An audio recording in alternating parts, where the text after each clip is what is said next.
요즘 자산을 불리려면은 재테크보다 이 재무 설계가 중요하다는 말들 많이 나오던데요. 네, 재테크와 재무 설계가 어떻게 다른지 또 재무 설계 방법은 무엇인지 참 궁금한데요.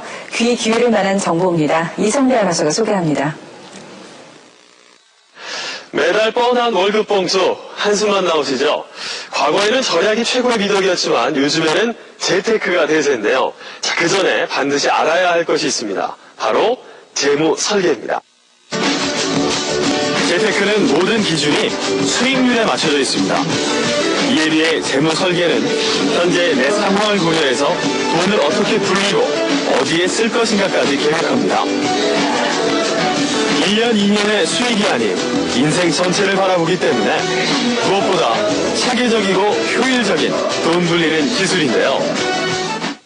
똑같이 투자를 하더라도 어느 정도 자금 여유가 있어서 자기 자금을 했기 때문에 그걸 계속 기다릴 수 있는 사람의 성공 확률과 또는 돈을 꼬서 했기 때문에 그 기다릴 수 없는 사람의 성공 확률이 다르거든요. 그렇기 때문에 그 돈이 있는 사람은 있는 사람에 맞는 방법이 제시해야 되고 그 다음에 없는 사람은 없는 사람에 맞는 방법이 제시해야 되기 때문에 그 점이 다른 점이죠. 그렇다면 재무 설계 어떻게 시작해야 할까요?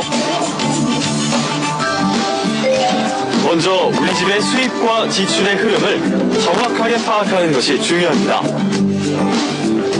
매달 계획보다 많게는 3, 40만 원씩 초과하는 카드 지출이 걱정인 성미연 씨. 저축도 많이 하고 빚도 없는 데다 결혼 전 모아둔 비상금으로 카드 대금을 막다 보니 적자 살림을 크게 인식하지 못하고 있었습니다. 좀 연료돈이 있어서 그걸로 대체를 하고 또 카드가 또 예월되다 보니까 그렇게 마이너스라고 또 생각을 못하고 그렇게 지내고 있었어요. 아무리 아껴도 매달 통장 잔고가 바닥이라는 김정희 씨. 월 수입 400만 원 중 남는 것이라곤 주택 청약보금 10만 원과 저축보험 20만 원 뿐입니다. 재테크 많이 하고 싶죠. 근데 재테크할 돈이 없잖아요.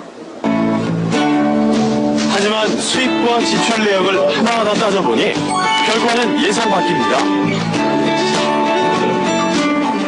사실상 저축하는 금액이 지금 발견된 걸로 하면 30만 원 정도 가능해요. 여기서 잘났는데요, 이거. 저기 상처가 얘네가 마이너스가 나거든요. 이걸 계획을 안 세우고 급하게 써버리는 돈이 있다는 거죠. 그러니까 그때. 재무 설계를 할 때 더욱 중요한 것은 인생 전반에 걸친 넓은 시각에서 목표를 정해야 한다는 것입니다. 올해 30, 신혼인 성미연 씨. 미연 씨는 1년 후 내 집장만을 계획하고 있습니다. 2세 출산을 계획함에 따라 차도 필요하고 21년 후에는 교육비로 목돈이 필요한데요. 28년 후 남편이 60세 정년이 되니 노후 자금도 준비돼야 합니다. 46, 중고교생 자녀를 둔 김정희 씨는 어떨까요? 2년 후 첫째 대학 교육비가 가장 급한데요. 3살 터울 둘째도 5년 후면 대학생이 됩니다. 남편이 70세까지 일할 수 있다고 해도 60세 환갑이 되면 소득이 줄어들 것이므로 이에 대한 준비도 필요한데요. 이처럼 각각 큰 지출이 뒤따른 일들과 미래의 수입을 예측해보면 어느 시기에 무엇을 위해서 지출을 통제하고 돈을 모아야 하는지 목표가 뚜렷해집니다. 인생의 큰 이벤트라고 한다면 자녀 교육, 주택 마련, 은퇴자금 마련 등이 있을 것입니다. 이런 거를 한꺼번에 준비할 수는 없으실 거예요.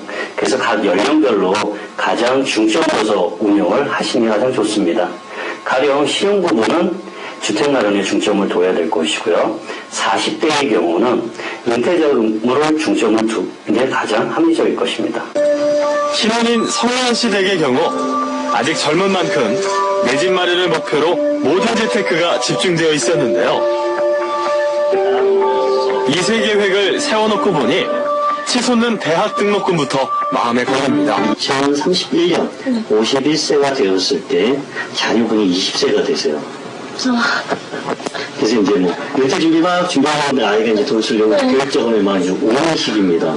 20년 후 돈의 가치에 따라 대학 교육 자금이 1억 원이 필요하다고 가정했을 때 지금부터 20년간 준비를 하면 월 38만 원씩 모으면 되지만 10년 후에 시작하면 월 115만 원씩 불입을 해야 하는데요. 우선적으로 필요한 주택자금 마련 쪽으로 좀 포커스를 가시고 다는 아니래도 뭐 5만 원이든 3만 원이든 계속 증액 방법으로 해서 아예 교육자금을 만들어 가시는 게 훨씬 더 합리적이실 겁니다.